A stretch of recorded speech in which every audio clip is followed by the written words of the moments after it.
So here's an example of a complex income statement format, which uses standard costs. And you see that you have a standard cost of goods sold, and then you have a variety of variances and absorption. The selling, general, administrative costs are shown, and then there's the profit before tax. And you see that in period 2, the profit was almost 100,000 less than period 1, even though the sales were greater. And if you give a income statement in this format to non-financial people, especially in operations, and say explain it, it can be difficult for them. Why? Well, they look at the standard gross margin and they say, oh, well, we sold more, profit was less, or gross margin was less, and that's probably because of product mix. Okay. The variances and the absorption are very difficult to explain, very difficult to try to get to a root cause.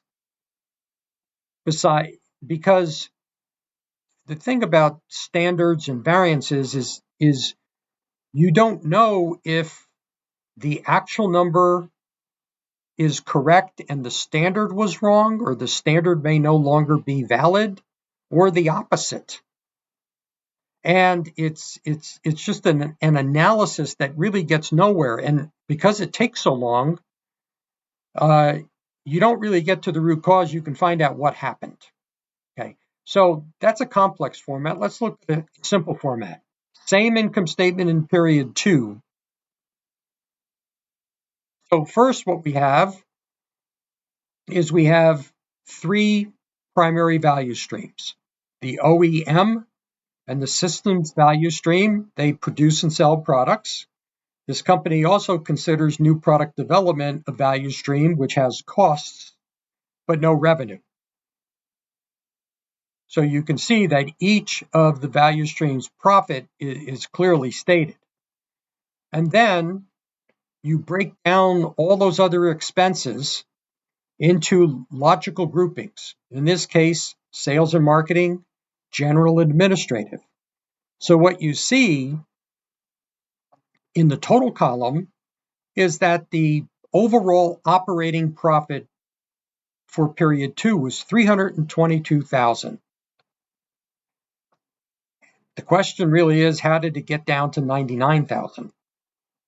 And that's where it's the change in inventory.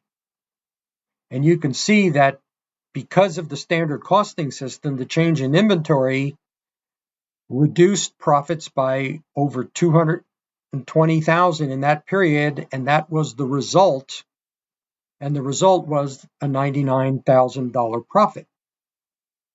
So with the simpler format of a value stream income statement, you can properly look at the operating profit of value streams and also see how you got to the bottom line number. So now it's time for review question number 2. And again, you'll have 30 seconds to complete.